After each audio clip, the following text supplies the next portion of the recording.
Welcome to the African Album Review Podcast, where we review Africa's best and latest music projects. Africa, moody sick. My name is MJ Wemoto and I welcome you to the African Album Review Podcast. And thanks to everybody for joining me on the podcast today. How you doing? Me, I'm good. And of course, I'm glad to be back for another week, another album review. And where are we taking it to this week? Looks like we're going back to Nigeria. The latest African album review is... Loading! Album review. First thoughts. Teni, a.k.a. Teni Makanaki, a.k.a. Teniola Apata, is a 26-year-old award-winning Nigerian singer-songwriter. She made a name for herself as one of the best songwriters in the Nigerian music industry, working with the who's who of the industry before breaking out on her own with two singles in particular, Askamaya and Case, both released in 2018. Today I'll be reviewing the EP Billionaire by Teni. The EP was released 11 October 2019, so just last week. 6 songs, 19 minutes, 15 seconds of runtime, multiple producer placements, and no features. The cover of the Billionaire EP sees Teni sitting on a large gold-plated chair with her trademark shades with that tomboy look she's made her own, wearing silk, satin, bright clothing. Everything about it says comfortable money and probably an embodiment of what billionaires are, so it makes sense to have that as the cover. Album review. Let's analyze the music. Getting into that music, No, which is the first track, sees Teni flex her vocal capabilities beautifully. She exhibits tremendous control in the wavy tune that adopts a mid-tempo pace. This is the kind of music that will get even the older citizens off their chairs to step from side to side. The song borrows some elements from traditional Nigerian music with a classy modern interpretation. The instrumentation is beyond stellar, with a distinct clarity that any artist would be super proud of. That is Teni for you. The title track itself is highly melodious with a very happy mood to it. The guitar riff here is stuff made of legends, and I think Teni performed her socks off, showing us exactly why she deserves to be where she is right now in the industry as one of the best in Africa, not only Nigeria but Africa. There was a raw innocence with a quiet maturity about the song, and I quite liked that. All the while, it's a song about hopes and dreams where Teni says her ultimate dream is to become a billionaire that can go to Santorini anytime, that can buy Bentleys and whatever. Don't we all? Yeah, I want that kind of money too.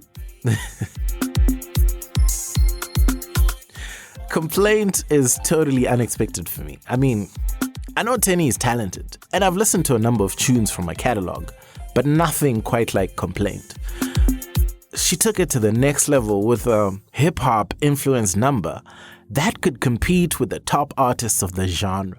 Now, that's saying a lot. The last time I saw anything like this was when Takura from Zimbabwe came out with Zinoirema.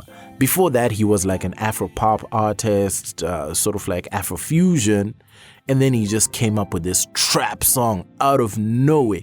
And ever since then, he's basically the head boy of the genre. Like, yeah, that's the kind of level I'm talking about when somebody moves from one genre to another and just kills it. Teni totally did it on Complaint. On this song, she does an R&B sing rap that sounds like she's been doing it for ages, so she doesn't sound out of place. You get Teni dropping the odd American accent. Yeah, and I think she used to live in the States anyway, so she's got it down pat. And a bougie English accent ad-lib that leaves you with that, whoa, you know, that kind of feeling. Like, okay, she can do it. That's basically it. I absolutely loved this song. You get classic Teni on the song Shayo, which is a danceable number with lyrical masterclass. And other songs on this EP are Superwoman and Online to complete the 6-track EP. Superwoman is lyrically reminiscent of her hit song Case and is definitely a potential hit for the coming months, so watch out for that one. Album review. The technical side of things. Teni maintains a fairly comedic persona in her music without even trying. She's naturally funny, but what she does here is she captures the core of the Nigerian self-confidence, that hustler of the Nigerian in the purest way. This makes her pidgin English lyrics very funny as she attempts to deliver a message. There's everything Nollywood about her music, and she's one of those artists that really tries to act out the lyrics as well, so it comes out in the music. Just listen and you'll understand. For me, there are 3 points of mastery in Teni's music. Exceptional songwriting, a distinct voice with that near raspiness, and catchy choruses. If we include her delivery, this sets Teni apart so much that you can hear her on a track before looking at who's performing it and instantly knowing who it is.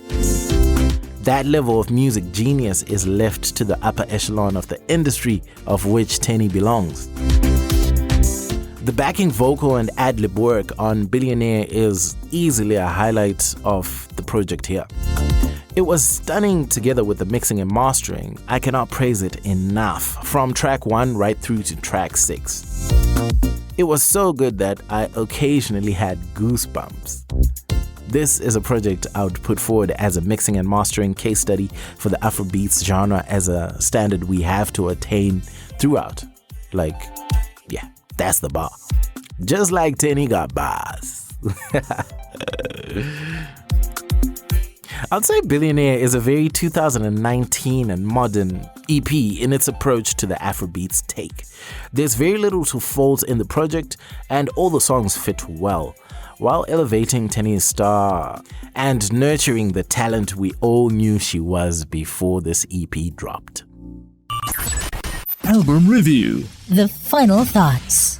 Which songs did I love on Billionaire by Teni Makanaki? All of them. 1, 2, 3, 4, 5, 6, all of them. This is the kind of EP that will leave you wanting more. In fact, when are we getting a full album, Teni?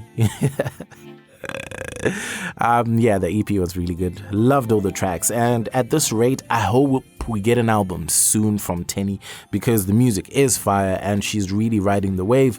Strike the iron while it's still hot.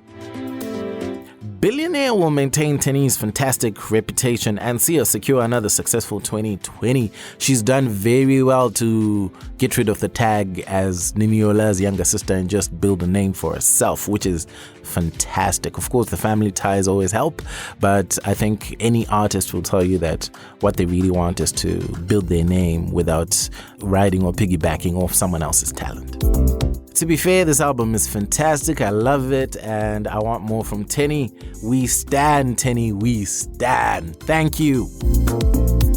And that's it from me. My name is MJ Wemoto and this was the African Album Review Podcast. Son of Zimbabwe, signing out. Peace. Ndende.